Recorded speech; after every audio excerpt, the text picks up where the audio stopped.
everyone. Welcome to this second webinar on positive approaches to addressing problem behaviors of students who experience significant disabilities or exceptionalities.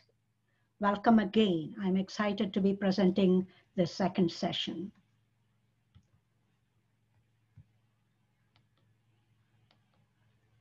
So in this two-part webinar series, I have already shared with you some of the proactive strategies that you can use. How do you create, for example, an environment that is supportive so it doesn't trigger problem behaviors? It helps to reduce or eliminate the problem behaviors. I also talked about the adult interactions with the student that will enable the student to be more engaged and less engaged in inappropriate disruptive behaviors. And I also mentioned about some replacement skills or new alternative skills that you can teach your student so that they replace the problem behaviors and maximize the rewards for behaving appropriately. I also shared with you a couple of scenarios last time. In this webinar, I am going to focus a lot more on depictions or student scenarios in different kind of settings or different things that trigger problem behaviors, and how do we address them? What happens if it is the transition-related challenging behavior? What happens if it is due to the communication difficulties that the student may be experiencing? What if the student engages in self-injurious behavior? And then also going to share with you, how do we teach self-management of a student who engages in aggressive behavior? And that one particular technique that I will be sharing with you, it's called meditation on the soles of the feet. And there will be a variety of helpful tips shared with you. So I look forward to it. Let's go ahead and begin with a poll. I certainly would be most interested in knowing who are participating in this webinar. This is not to be, this is not. I have launched the poll. No, but this is not the right poll though. Oh. Okay, this is the poll number 3. Okay, that's all right. Oh, I'm gonna go ahead and go back. Okay, if we can.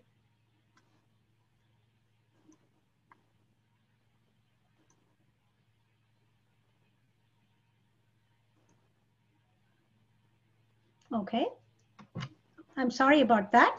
We accidentally used the first, instead of the first poll, we went into the third poll, but I'm most interested in knowing who you are. So let us know. So there are some administrators and assistive technology specialists and occupational therapists. It's a really, truly a diverse audience we have, some paraprofessionals and some parents involved too, and special ed teachers and speech pathologists. Wonderful. And let's share the results. Okay, so that's the percentage. And okay, now we know we have a diverse group of people joining us.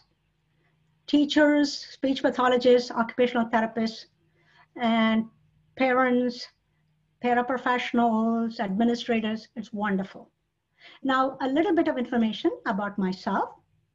I am an author of a number of books, and the topics include autism And there are some quick reference guides as well as books that focus on behavior. I have a book on, for example, executive function that focuses both on the behavior and what are some brain building strategies that we can use. I have a number of books that focus exclusively on early childhood. And I do have a paraeducator training.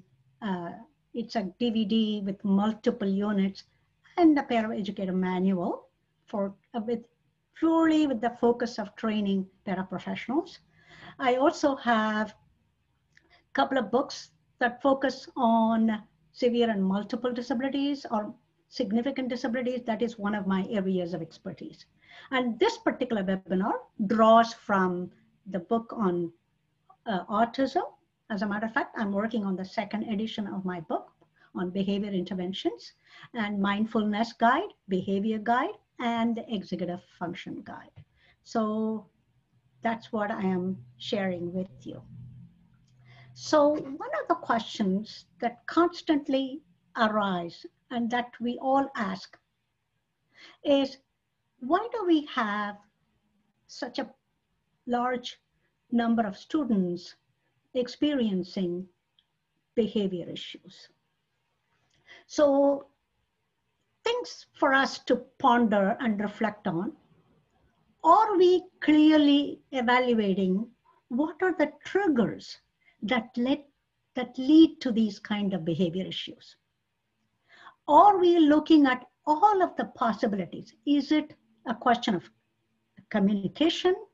Is that because of the students' frustration, difficulty with communication at that moment of anger or the moment of frustration, or because of they have difficulties verbally expressing themselves? Is that triggering the problem behaviors? We really have to go back and look at it in order to be able to clearly address it. Or is it because the activity they are engaged in is not motivating them? It's not luring them to stay on. So they want to kind of escape. Is that the one? Or is it because the student is seeking attention, maybe, and he does not know how to seek that attention? And maybe we give that attention when they engage in inappropriate behavior rather than when they are engaged in appropriate behavior. And is it some other sensory issues that lead to these inappropriate, disruptive, aggressive behaviors? Are we reflecting on it?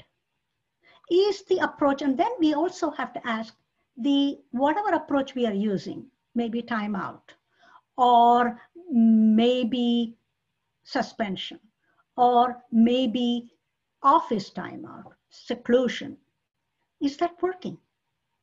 Is that helping the student to learn the skills that we want him or her to demonstrate? Finally, we have to ask, what is the student trying to communicate? What is she or he trying to say through these behaviors?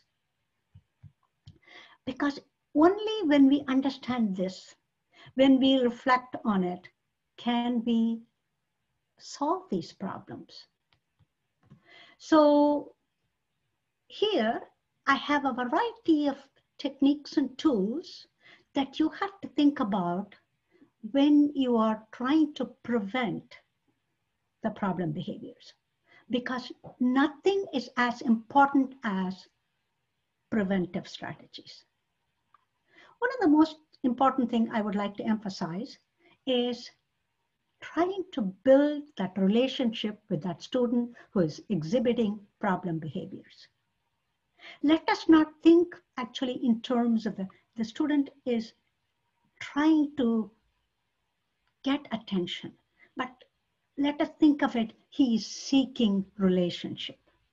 Because especially with some students who have experienced some kind of trauma or deprivation in the early childhood years or due to a home environment, they are seeking relationship. Let us try to build that relationship.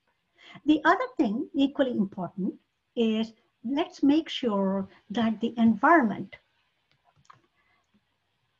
and the instruction, the predictability, the routines, and all of these things are also very conducive to help the student not to engage in problem behavior. Are we making environmental support? Are we providing that? I discussed it at length in my last part of this webinar, webinar 1. So do take a look at it if you want to. And some of the basic things we need to have is posting those classroom rules, simple rules, but paired with photos so that it is, clicks on the mind of the student immediately when you pair it with a photo, especially for students who have more significant learning needs. And then consistently use visual supports for that student who has that need. And when we have identified the student has a need for visual supports, we have to use it in all settings consistently. And the other thing we fail to often exploit fully is offering choices. We somehow think we are giving control to the student. No, we are gaining control through giving choice. Think about it. And I will share with you some of these things as part of the student scenario. And then I cannot overemphasize the need to actively engage the student in learning through the way we design our activities and provide hands-on opportunities for the student to engage. Because when we have an activity and instruction that's truly engaging, the student is less likely to engage in disruptive behaviors. And then in order to make that, we also have to provide some personalized adaptations for that specific student, like a rule cue cards, the rules that are pictured cards that we share. And I'm going to give you visual examples of that as we go through this presentation. And also to make activity-based or material adaptations when we are using visuals. We may be using photos, we may be using objects. For writing, we may be using writing frames in order to help the student so that the student's frustration level is reduced. We may use manipulatives. We may reduce the number of problems that the student has to do when we know that repeatedly math is a problem, and when the student looks at it, it causes all kinds of frustration in the student. So what can we do? Also, to provide breaks. In other words, some students, when they have to work for a period of 30 minutes, 40 minutes, they cannot handle it. So maybe every 15 minutes, the student takes a 3-minute break. Can we make sure we include it in that particular student's schedule? And one of the important things that I do want to mention is it is to catch those precursor behaviors. If you see the student is engaging in fidgety behaviors, and can you try and stop it in a way gradually? In other words, you go next to the student and you provide a reminder card, or you give the student an opportunity to kind of do something with his hands that will reduce that fidgetiness. So when you see that kind of feet that are shaking, hands that are shaking, or hands, you see that in the facial expression, can you go near that student and kind of provide a very gentle reminder of what he or she can do? And then use routinely calming techniques. And finally, as part of this preventive strategies, as soon as you see that student, even for a few seconds, engaging in appropriate behavior, say, I like the way you're sitting. I like the way you're looking at this. Oh, you have started working on that problem. Great. So student-specific, task-specific feedback. And then when you have done these preventive strategies, then make sure you are teaching new skills, but not use a punishment-based approach. And then maximize the rewards that the student gains from the appropriate behaviors. So this is something we already saw in the last webinar, and I'm sure most of you are already familiar with this, the ABC format: antecedent, behavior and consequence. This is what we use when we are trying to design a functionally behavior assessment. So when the behavior happens, why, where, and why it happens. The most important thing, you clearly define the behavior. Not saying he was rude, but what did he do? Did he argue? Did he use foul language? Was he throwing things? Was he hitting somebody? Was he hurting somebody? Did he crumple up the math paper and throw it in the trash can? Exactly what did the student do? And then what was that triggered that behavior? And what kind of consequence did the student have as a result of that behavior? It is important to clearly think through these steps as you are trying to address the problem behavior. So one of the researchers, or a couple of researchers who have looked at behaviors, they talk about using a hierarchy of supportive consequences in order to address problem behaviors. So I thought I will share that with you. These are the steps that they are recommending that you use. First, when you see a behavior that you think is going to be a cause for more aggressive or more disruptive behavior, when you begin to see that kind of fidgety behaviors, use differential reinforcement. What do I mean by that? Try to ignore that, but go to the person next to her or next to him and provide, I like the way you started working on it. Awesome, Alice. You make a positive comment to the person next to the student.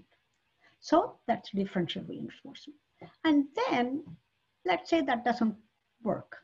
Then you provide a non-verbal kind of reminder to the target student in an encouraging tone. When I say encouraging tone, I mean by facial expression and with kind of gesture and a visual prompt. So in other words, whatever you want the student to do, use a kind of a picture card and maybe place it on the student's desk, or if the student already has that posted on his desk, point to that picture. So that's the second step. The third one, you may have to very softly whisper to the student, again, not in an angry tone, not as a threat, but much more as a gentle verbal reminder of what you want the student to do. Next, see if the student is struggling with a math worksheet and there are, let us say, 20 problems. Could you go and say, you can do the first 5 and you can cross out the 6 to 10, and then maybe he can do the 16 to 20. So in other words, you give the opportunity for the student to say, okay, I don't have to do all of it. I can do a little less, but gradually you can increase the demand, but you are modifying. Similarly, you may want to provide a little bit of assistance. How can I help you? Or if it is a writing task, and that is the one that you may give a writing frame, or you may set up a bank of words. So can you provide that assistance so that it is sometimes we think they have to do all of the task, but sometimes it is better to get some of the task done and then gradually increase the tasks that are completed. And then if all of this doesn't work, you have to make sure you have a safe space for de-escalation for that student. So these are some of the hierarchy of supportive consequences that these researchers are doing. So we have another poll here, and I'm going to go ahead and launch that poll. So what kind of behavior challenge do you most encounter in your classrooms or in the students that you serve or in your school or in your program. Okay, I do see a lot of transition-related tantrums and refusal to do academic tasks. So there are some that running out of the classroom, self-injury. Okay, I think most of you have done. I'm going to end polling. And as you can see, the one that seems to be at the top of the list is refusal to do academic tasks. And actually, that could be a little easier to solve, maybe. I mean, all of these transition-related tantrums and changing routine can cause, I have examples for all of them. Stopping and okay.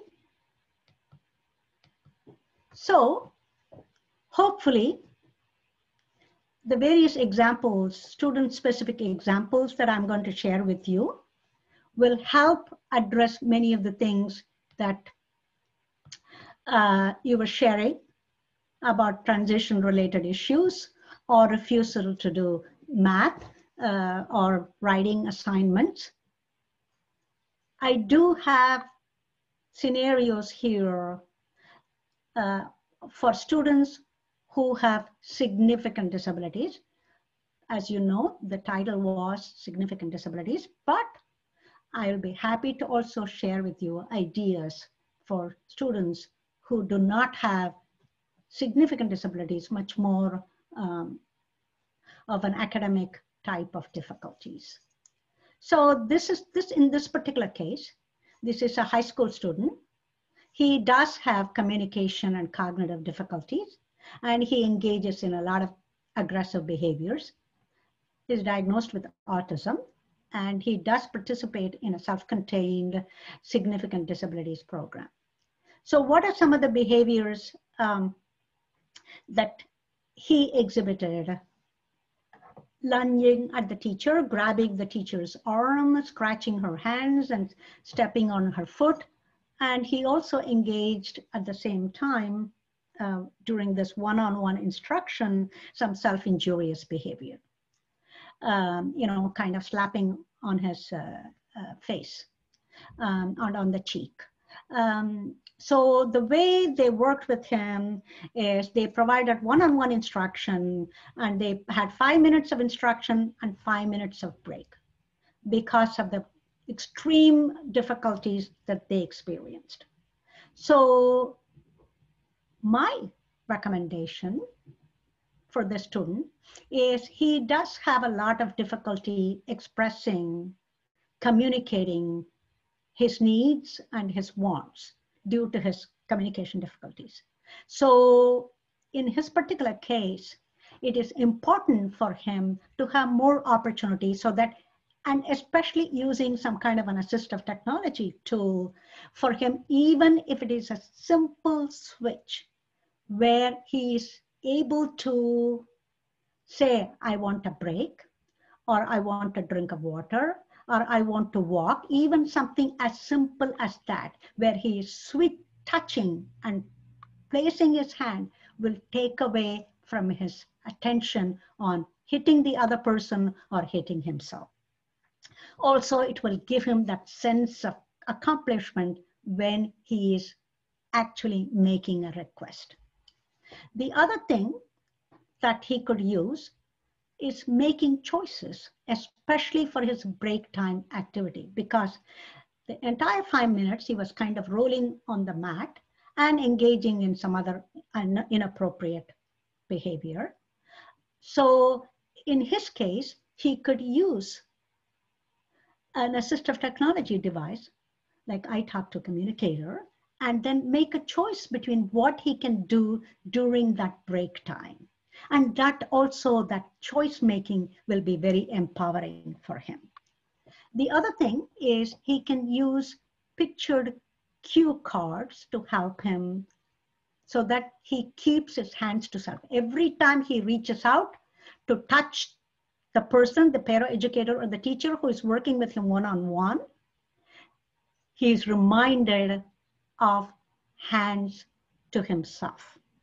The other thing is to provide some kind of a personal space for him, a visual boundary around his desk, and his hands and his feet have to stay within that space. And then also, in order to keep his hands busy, give him some fidget toys, something like a tangled toy. I am going to show you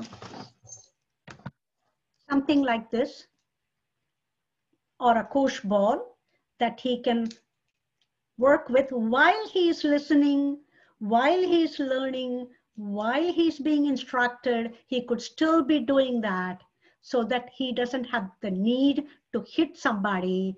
He doesn't feel that urge to slap himself. So some kind of a fidget toy that he could have, that will help him. The other thing, gradually, as his cognitive skills grow and his understanding grows, one of the things is to use social narratives or social skill stories, you can call it either way, to teach him to understand things from others' perspective, how hurting others can be so painful, and to think in terms of others' perspective. Autism internet modules that I mentioned about last time, you can go there and you can search for social narratives, and there is a great deal of description, and many of you may be already using social stories. Carol Gray's, that also is another option, but he has to gradually learn to respect the feelings and emotions of others and think in terms of different people's perspectives. And gradually, he has to learn to take some deep breaths and calm down. And then at that time, he could still hold a koosh ball or a tangle toy or some kind of fidget item in his hand while he's also taking these deep breaths. So the other thing, even if it is for a few seconds, he stops hitting or he stops hitting himself, there should be an immediate, I like the way you're keeping your hands to yourself. I like the way you're playing with that koosh ball or tangle toy. That has to follow. Even if his cognitive understanding is limited, that positive comment from you with that wonderful facial expression is likely to have him feel good about himself. And some other things that he has to learn while he is taking his break, instead of lying on the mat, he can be given a choice to engage in a variety of activities. And for anybody, let's say the student engages in disruptive behavior because the math task is difficult or the writing task is difficult, you can reduce the amount of time the student has to do, reduce the number of problems he has to do, and could have a break activity for about 3 minutes, 5 minutes. That kind of mirrors some of the activities we do in academic tasks, and then he can come back and finish the rest of the items.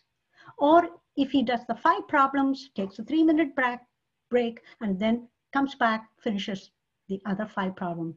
That's a way we win. So some of the things that we can do in this particular case is the student can stamp words. He can stamp his name. In this particular case, this student could learn to stamp his name using a stamp pad. Or for a higher functioning student, the student can be writing words. The student could be typing the words. The student could be matching a word with a picture. The student could be matching objects with numbers. The student could be differentiating, like, for example, if you give an activity folder, if you use an activity folder, and then you have pictures all, pictures. One side is food items, another side is non-food items. These are very simple activities, but in order for the student to do it independently, these have to be very, very simple that the student has already mastered. So that's something he can do, enjoy that activity, come back, and especially when they are Velcroed and they are attached to that folder and he has finished that, it would give him kind of a sensory type of stimulation and joy, and then he comes back or she comes back and finishes the work. So this is the kind of, for example, this is an activity folder, this is with kind of addition problem, and this has that sensory tactile element to it. Or the student can do some kind of a collage, and then when the collage is finished, and let's say he works on it the entire day, trying to add things to it, and then you can display it and put his name on it, and then you can say, just like this one says, Mason's masterpiece, and this was actually done in one of the classroom. And then that every time, and if you, let's say, post it close to the door, and every time you pass out of that, pass by that door or pass by that wall, you point to the student's masterpiece, and that will puff up, that will make that student feel so good about himself, that self-confidence and that self-competence and that sense of excitement about achieving it will help that student. So you can do a variety of things to help that student use that break time also meaningfully. This is another student. This is a student who engages in self-injurious behavior. In this particular case, and some of you did mention that you have student hitting himself repeatedly, especially on his face, when working by himself, when working one-on-one with the paraeducator or the teacher, but he doesn't usually exhibit those behaviors when he is in the playground, or this is a 6-year-old, or during recess. And this student does have significant disabilities and with minimal communication skills.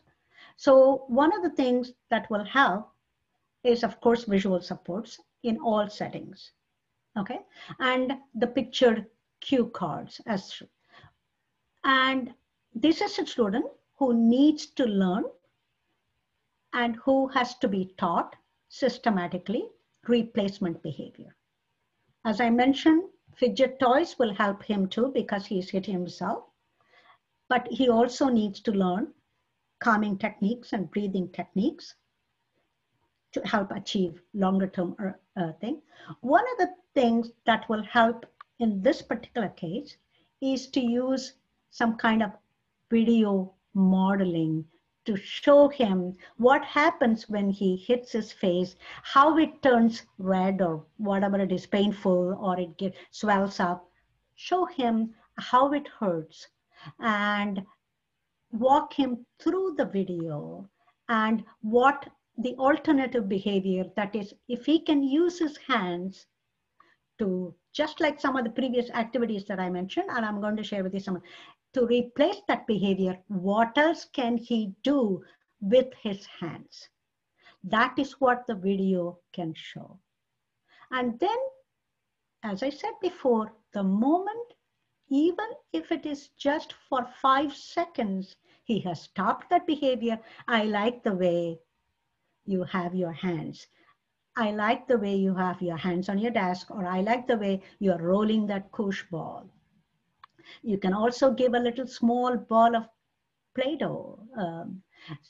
So these are some things that are unobtrusive, that will not distract other students, that you can use. But sometimes the student may have to be moved to a safe space, and the student can, oh, why am I having?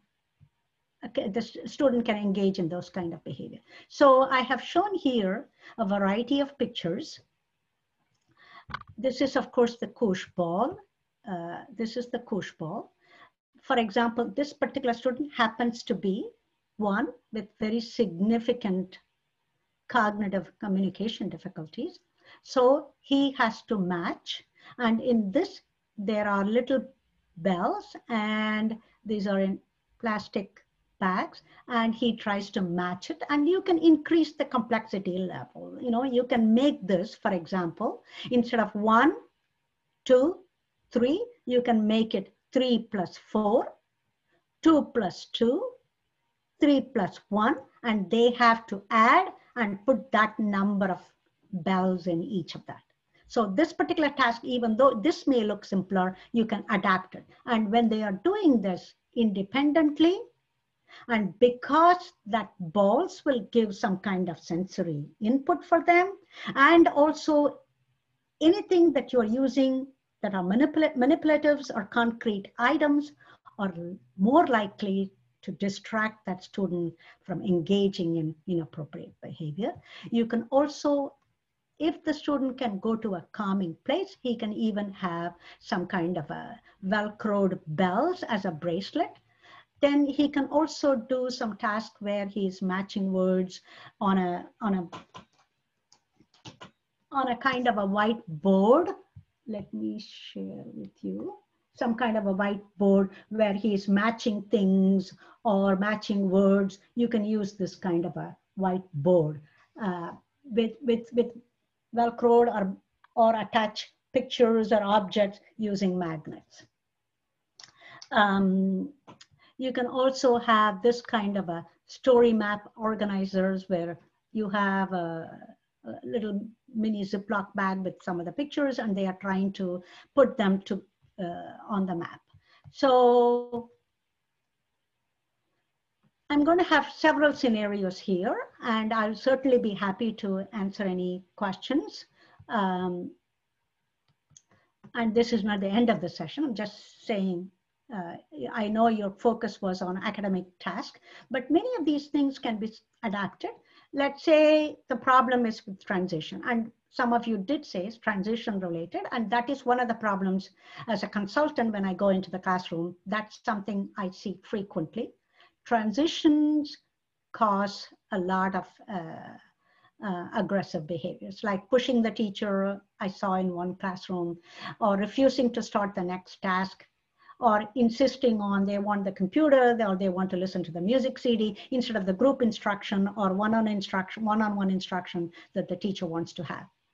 So the most important critical thing is when they are making the transition and throughout the day, there should be a visual activity schedule that is followed to help with making transition from one activity to the other.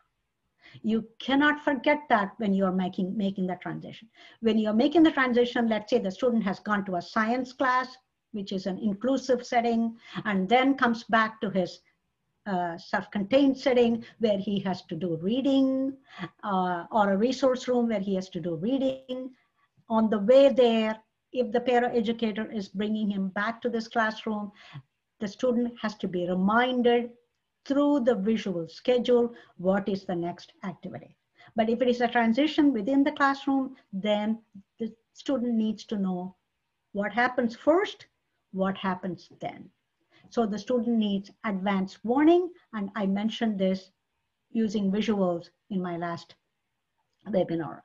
And the other thing is when the student pushes, screams, refuses, one of the things that will help is that social skill story or social narrative about how the student's behavior impacts others. So thinking in terms of others' perspective, but stated in a very simple first person, third person way, and making it simple and descriptive, just focusing on thinking about others' perspectives when the student engages in that kind of inappropriate behavior.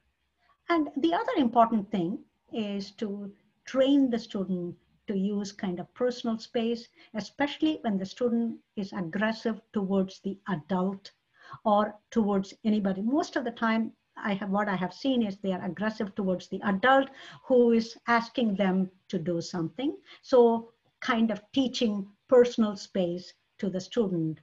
2 feet of space all around is also important. In the other scenario, for example, something that's an unexpected event, like a fire drill or tornado drill, what happens? That causes a lot of anguish for that particular student or a group of students. In this particular case, I saw in a classroom of 6 students, there were 3 students who had a lot of difficulty with the tornado drill. When the teacher asked them to get under the table, they were screaming, they were really crying out, and they were also scratching the adult, the paraeducator, who was also trying to get herself under the table. They were screaming loudly, and they were really scratching, and it was kind of frightening to watch that scenario.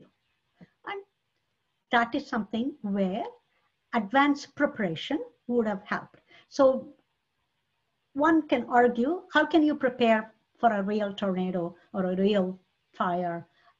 But through practice, practicing multiple times. Before that, what do we do when we have a tornado drill? What do we do when we have a fire drill? So one of the things that will help is a kind of a video so that it sequences the steps involved from the time they hear that siren to the time when the teacher gives the direction, to the time that you get under the table, if it is a tornado drill. The sequence of steps can be illustrated through a video, and the children can be trained. In addition to that, you can also have a set of visual cards that you pull out and show in addition to the verbal direction. These kind of supports will help reduce that anxiety and fear that some students, especially students with autism, face when they have to experience the tornado drill. They may have gone through it 3 times before, 4 times. They may still feel anxiety. That is why they need that kind of additional support. And also another thing you want to teach the children who engage in inappropriate, how to express their feelings in an appropriate manner. So you have to build their emotional literacy and how to get in touch with their feelings. The other thing, this is the one that a number of people mentioned, which is the difficulty with the academic tasks. It may be math, it may be writing. And it causes the student to either crumple up the paper, or they throw a tantrum, or they may walk out of the classroom.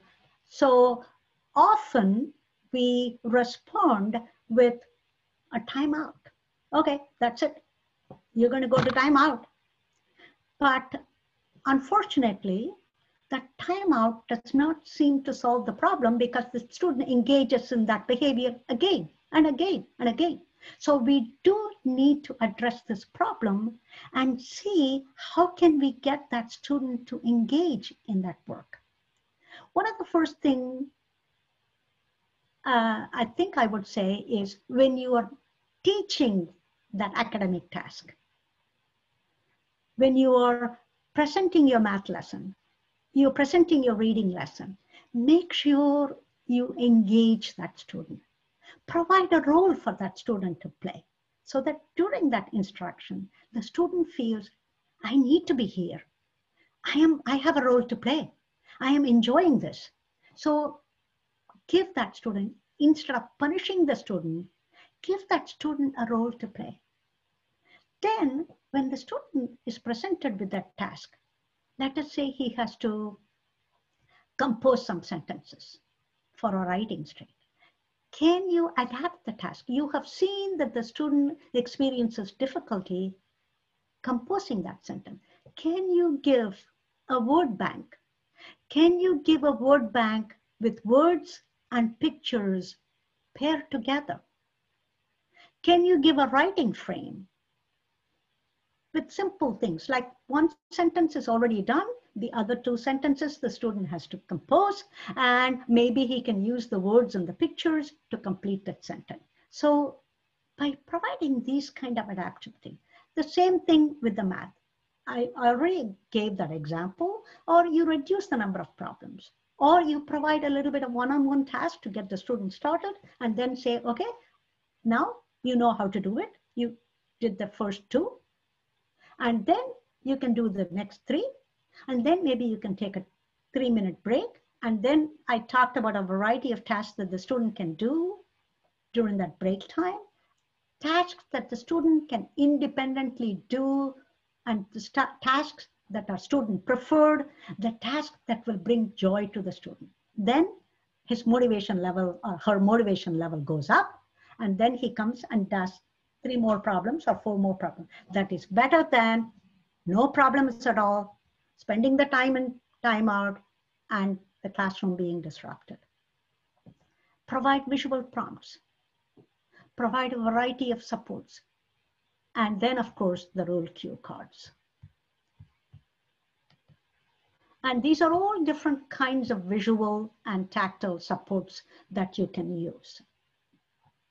No screaming, and stamp, and this kind of, where there's Velcroed, and they are putting this in a life cycle thing. So they can, this is an easy task they can do during that break time. They have to put it in the right order and build their emotional literacy.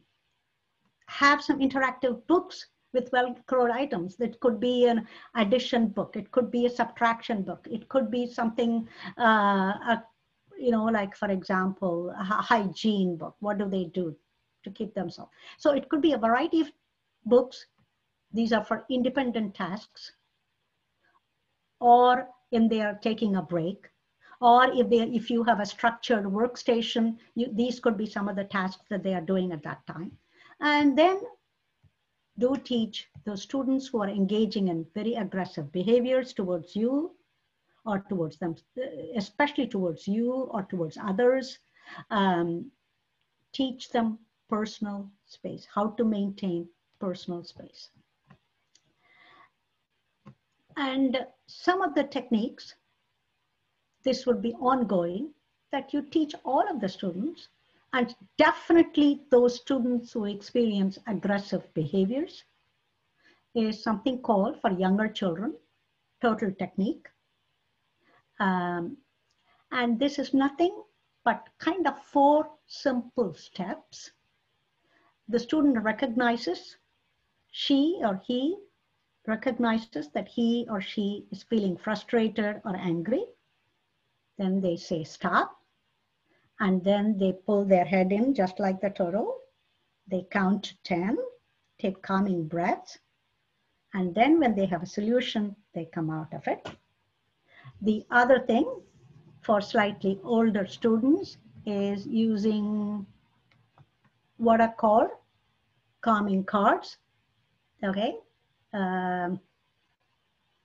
Crabby, experiencing that crabby feeling. Then they are in their calming space. In your classroom, there is a safe space, I presume. And then they're going from the crabby stage to the coping stage. And then, they're going in the cautious stage. And then next, coping and calm. Finally, when they are calm, they can get back to their work. So in other words, teach them to go through that kind of understanding how they are feeling and responding to that feeling, and gradually self-regulating that behavior. The next thing is using mindfulness-based procedures or yoga postures to calm down and to self-regulate. And the other one, this is research-based. They tried this research. It's called Meditation on the Soles of the Feet with adolescents, and it worked very well. It is using mindfulness-based procedure to self-manage anger and physical aggression. So the student is taught when he or she is angry, how to stop, how to focus his mind on a neutral part of the body, just like soles of the feet. Calm down and make a choice about how to respond, how to react.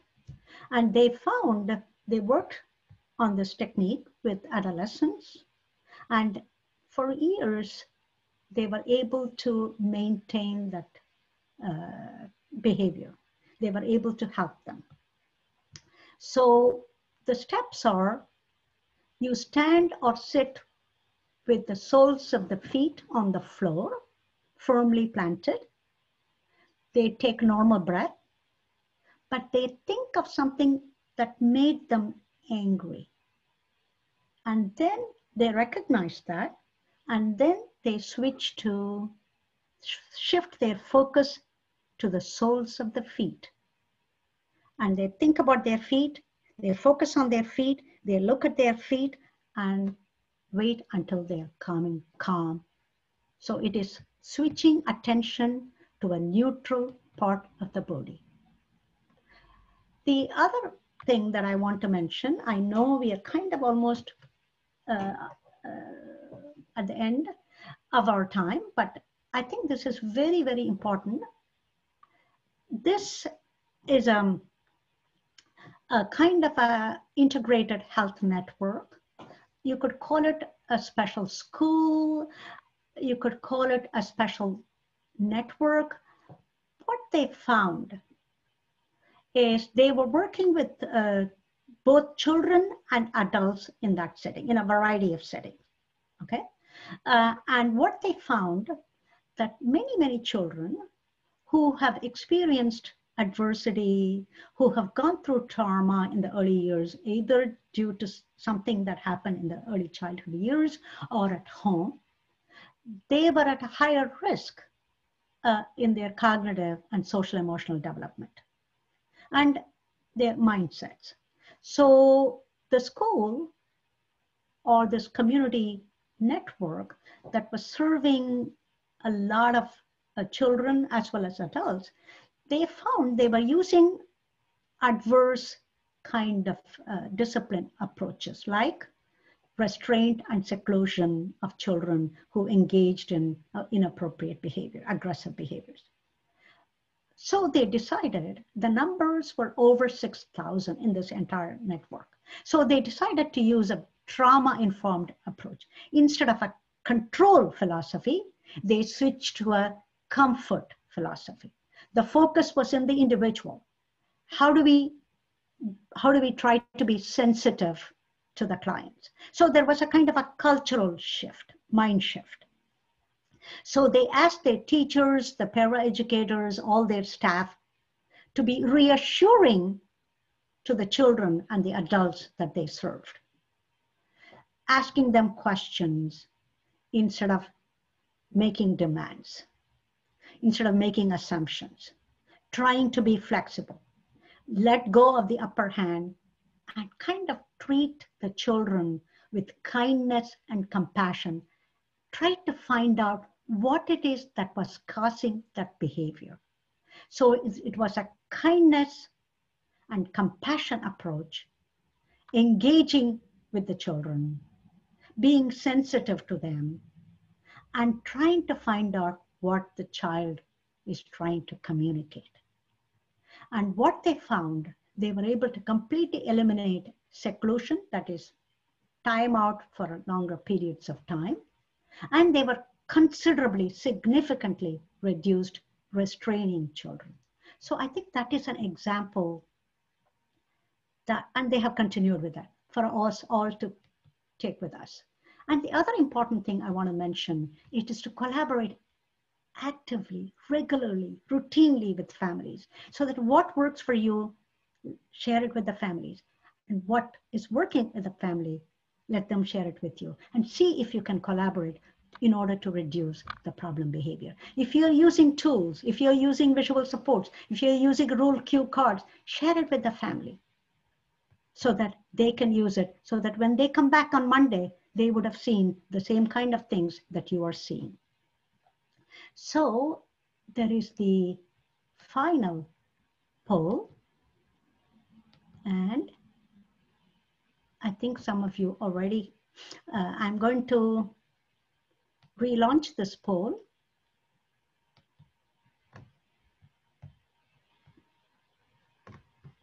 Okay. It is a variety of issues: advanced warning, video modeling,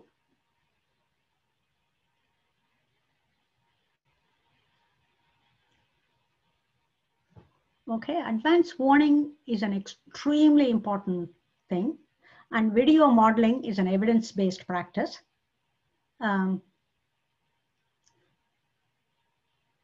And strengthening their emotional competence. Many of these children do not understand how to identify their feelings and how to express it safely. Okay, looks like most of you and some of you, it's interesting, both the advanced warning and strengthening emotional competence, which are advanced warning is actually not that difficult. You can use both visuals and you can also use video modeling, especially when it comes to children with autism. They would greatly benefit from especially fire drill and tornado drill. I have seen in classroom that costs a lot of, okay, so let's move on. And so as we end this webinar, these are some things I have repeatedly mentioned, but I think it is extremely important to remember that your environmental and instructional supports will considerably reduce and eliminate problem behaviors. Joyful instruction, lots of hands-on activities, lots of sensory stimulation, lessen the stimulation, but lots of kind of fidgety toys, little small things that will kind of, you may think it is distracting, but actually they could still be listening when they are handling that. But your classroom stimulation, all on the walls, should be reduced in order to prevent over-stimulating the student. Choice making, opportunity, especially with the younger children, if you can provide infuse some games and role play and drama, and also have peers as models sitting next to those who are experiencing problem behaviors. And do use kind of social emotional behavior supports. Teach them. Many of you expressed interest in strengthening their emotional literacy. So have a classroom kind of problem solving situation. What makes somebody happy? What's a situation that makes you sad? What's a situation that makes you angry? And I think I mentioned all of these things. Redirect instead of using a punishment-based approach. What we want to teach are replacement skills, not continue the same methods that has been ineffective.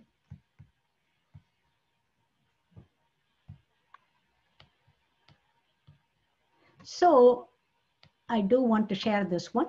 Raise your words, not your voice. It's not rain that grows flowers, and it is rain that grows flowers, not thunder. So it is rain that grows flowers. So let's use positive approaches, because thunder doesn't grow flowers. Let us grow those young flowers. And these are the books that I have referenced in this webinar. And these are all the different resources. And thank you, everyone. And a very special thanks to AbleNet University for hosting this webinar. And the next webinar will be next Wednesday. And that will focus on promoting access, engagement, and learning success for students with complex, severe cognitive and communication exceptionalities, you could say, or you could say disabilities. Thank you very much. And I'll be ready to answer any questions that you may have. I'm going to stop sharing.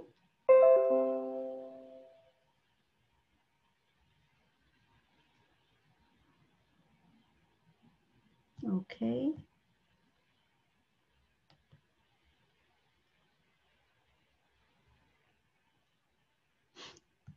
Okay, there is one question. How do we get the mini guides? They are listed in the resources section. The mini guides, one of them, the autism one, is available from National Professional Resources. The other one is available, the other two, the one on mindfulness and the one on behavior guide, prevent behavior guide, is available from Education 311. Let me repeat that. The autism one is available from National Professional Resources. You can also go to the website, my website. It's also listed there. The mindfulness and the prevent guide is available from Education 311, Ed 311. And it's also listed in the resources section.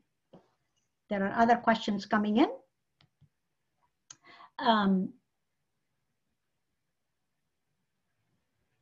Any other questions? Okay, thank you very much. I thoroughly enjoyed presenting this session, and I hope together we are able to reduce, eliminate problem behaviors, and make the life of educators more relaxed and less anxious, especially in this times. And in the next webinar, focusing on significant disabilities, I'm going to share with you tools that you can use during a virtual session as well as in-person session for students with significant disabilities. Thank you very much. I think I have